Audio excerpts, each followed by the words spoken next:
Gjendja e përgjithshme në vendin tonë është e mjerueshme për fat të keq. Duke u bazuar në atë çka shohim, me të vërtetë nuk ka hapësirë për fat të keq të flasim për gjëra pozitive. Duke u nisur nga ajo çka është më e rëndësishmja, çështja e namazit për shembull. Vëllai i dashur, të vizitosh xhamiat në vendin tonë. Në një vend ku përqindja është e madhe muslimane, do të thonë e banuar me musliman, dhe shkon në xhami në një fshat ku 100% janë musliman, dhe në atë xhami ti nuk ke mundësi që të gjesh më shumë se një saf. Ndërsa në qoftë se i përgjigjen të gjithë muslimanët ezanit në kohën e namazit, atëherë duhet të mbushet komplet xhamia. Në qoftë se e sheh çështjen e mbulesës tek motrat dhe tek nënat tona, është harruar komplet. Në qoftë se kthejm shikimin nga rinia nuk është në rrugën ku realisht duhet të jetë. Qyteti jonë, për fat të keq, nëse dalim rrugëve, nuk i ngjan një qyteti i cili është i banuar me përqindjen më të madhe të muslimanëve, por i ngjan një qyteti që nuk ka musliman të cilët i përgjigjen urdhrave të Allahu xhalla shanuhu wa xhalla xhelalu. Kazinot në qytetin tonë në kohën e fundit filluan me të madhe që të hapen. Bigjozi, droga, alkoholi në çdo cep në vendin tonë është duke u përhapur. Nga ana tjetër, ajo që ka shohim kohëve të fundit, e që bëhet fjalë për kohën e dasmave, dasma tek muslimanët më nuk ju ngjajnë dasmave të cilat Allahu xhalla shanu na ka treguar dhe Muhamedi alayhi salam na ka mësuar se si duhet të jetë. Më e keqja se ka që është se ajo që ka qenë traditë në popullin ton shqiptar musliman, tek çështja e dasmave, nuk është më. As me islam, po as me traditë, ne nuk e kemi pasur që të përzihen burrat dhe gratë. Kjo do me thënë është bërë normale. Unë friksohem se në popullin ton nuk ka qenë normale përdorimi i alkoholit në përdasma. Dhe përsëri deri diku nuk është se përdoret. Mirë po, ashtu siç diku nuk përmendeshte përzierja e burrave dhe grave në një vend, në ahengje të ndryshme. Por erdhi koha që u bë normale. Do të vijë koha që edhe këto çështje për cilat ne kemi frikë do të bëhen normale. Dhe askush nuk e ngrit zërin që të thotë se duhet me undalë dhe duhet me u largu. Të mos ndalemi në çdo cilësi negative që është duke u përhapur në vendin tonë. Por me një fjalë themi se gjunahet në vendin tonë janë duke u përhapur. Dhe Allah na ka paralajmëruar në Kur'an.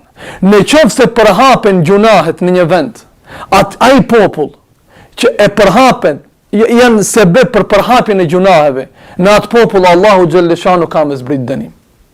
Ati populli Allahu xhalla shanu ka me ja bë me dije se nuk jeni duke shkuar në rrugën e duhur, dhe duhet ndaleni dhe duhet të përkujtoni se ka një Zot dhe ju jeni brenda kufive të Zotit dhe ju keni në dorë shpirtin e Zotit dhe ju tek Zoti do të ktheheni dhe këtij Zoti që ju jeni duke i bërë të gjitha këto gjunahe, që Allah ka mundësi që t'ju dënoj juve në këtë dunjë dhe jetën tuaj ka mundësi që ta shëndrojë në tmerr.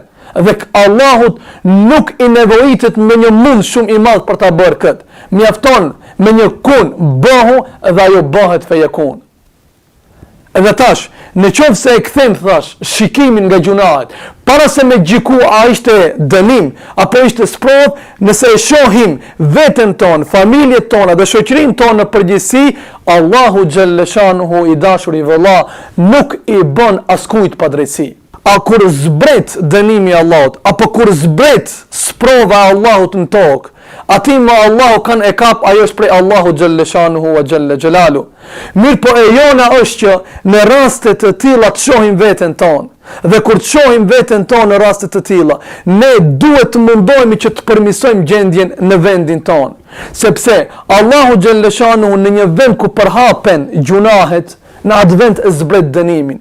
Dhe Allahu xhalla shanu e zbret dënimin në një vend ku ndalohet apo nuk praktikohet një prej urdhrave të Allahu Gjelleshanu me të cilën ne si popull, si ummet i Muhamedit alayhi salatu wassalam jemi të urdhruar, e që në vendin ton, në kohën që jemi duke jetuar, shumë pak jemi duke e parë, e që bëhet fjalë për urdhrin e Allahu Gjelleshanuhu, urdhërimin në punë të mira dhe ndalimin nga punë të këqija.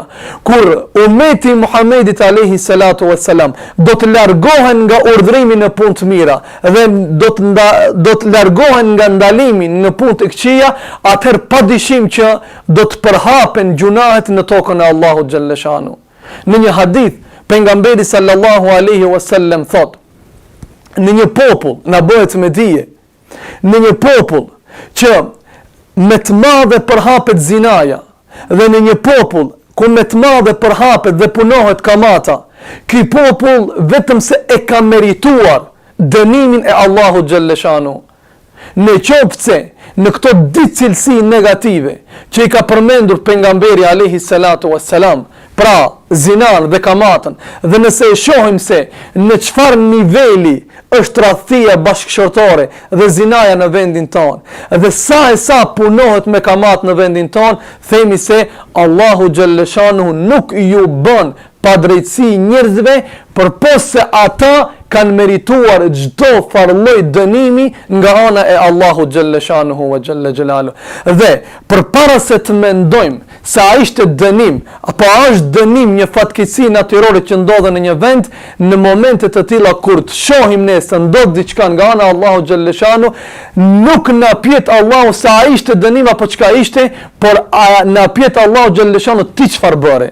Andaj le të vlej simsim një fatkeqësi natyrore që i kanë dëgjuar mbi tokën e Allahut Gjelleshanu, para se ajo fatkeqësi natyrore me të prek direkt ti.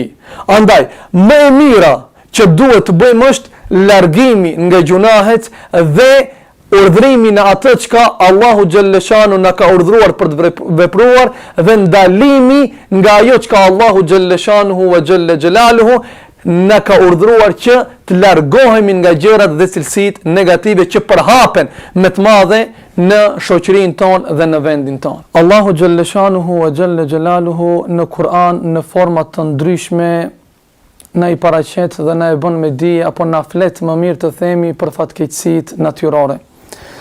Allahu Gjelleshanuhu në raste të ndryshme në brenda Kur'anit tregon për popujt e mëhershëm që si pasojë fatkeqësive natyrore i ka zhdukur dhe i ka dënuar.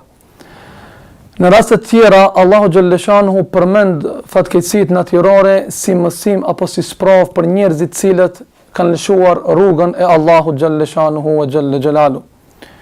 Për shembull, kur flet për popullin e Nuhit alayhi salatu wassalam, siç njihet në Kur'an si populli i parë që Allahu Gjelleshanuhu wa Jalla Jalaluhu ka zbritur dënimin si pasojë e mëkateve, Allahu tregon se këta, pasi që ju ka dërguar Nuhin alayhi salam si paralajmërues dhe si pejgamber mbi atë, pas të gjitha tentativave të Nuhit alayhi salam për të ftuar njerëzit dhe popullin e tij në atë që Allahu Gjelleshanuhu wa Jalla Jalaluhu urdhronte, dhe pasi që ata nuk e përfillan as pak fjalën e Nuhit alayhi salam, Allahu Gjelleshanuhu e paralajmëroi pejgamberin e tij me një dënim të ashpër që do t'i kaploj popullin e Nuhit alayhi salam.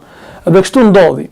Dhe Allahu Gjelleshanuhu jo vetëm popullin e Nuhit alayhi salam, por edhe popujt e shumë pejgamberëve pas Nuhit alayhi salam i ka dënuar në forma të ndryshme. Që të mos ndalemi në historikun e çdo njërit prej pejgamberëve, por ajo që duhet të dim është se Allahu Gjelleshanuhu fillimisht njerëzive ju ka dërguar pejgamber për t'i ftuar në atë çka është më e mira për njerëzit. Këtyre pejgamberëve që i ka dërguar, Allahu Gjelleshanuhu ju ka dhënë mrekulli të ndryshme, nëpërmjet mrekullive që të njihet ai popull se Allahu Gjelleshanuhu ka dërguar atë pejgamber për të besuar më lehtë. Por edhe përkundër kësaj, kur këta popull nuk kanë shkuar në atë çka këta pejgamber kanë thirr, Allahu Gjellëshanuhu i ka dënuar. Pra, ajo që ka duhet të dim në lidhje me fatkeqësitë natyrore është se Allahu Gjellëshanuhu wa Gjelle Gjelaluhu, popujt të cilët kanë pasur mundësi të njihen me argumentet e Allahut dhe përkundër kësaj kanë lëshuar rrugën e Allahut, i kanë thyer urdhrat dhe rregullat e Allahut Gjellëshanuhu, Allahu ka zbritur dënim mbi këta popuj. Kështu që në Kur'an njihemi me dënime që Allah ka paraqitur mbi këta popuj nëpërmjet vërshimeve dhe i ka shkatruar komplet, nëpërmjet erarave të ndryshme, nëpërmjet tërmeteve të ndryshme. Pra, forma të ndryshme që Allahu Gjellëshanuhu i ka paralajmëruar fillimisht, pastaj i ka dënuar. Pra, ajo që na bëhet me dije në Kur'an në lidhje me fatkeqësitë natyrore është se në momentin kur te i kalohen të gjitha normat e morales, në momentin kur përhapen me të madhe gjunahet në një vend, në momentin kur njerëzit e harrojnë komplet Allahun Gjellëshanu, përkundër paralajmërimeve të mëdha të pejgamberëve të Allahut, Allahu Gjellëshanuhu zbret dënimin e tij mbi popujt e tij.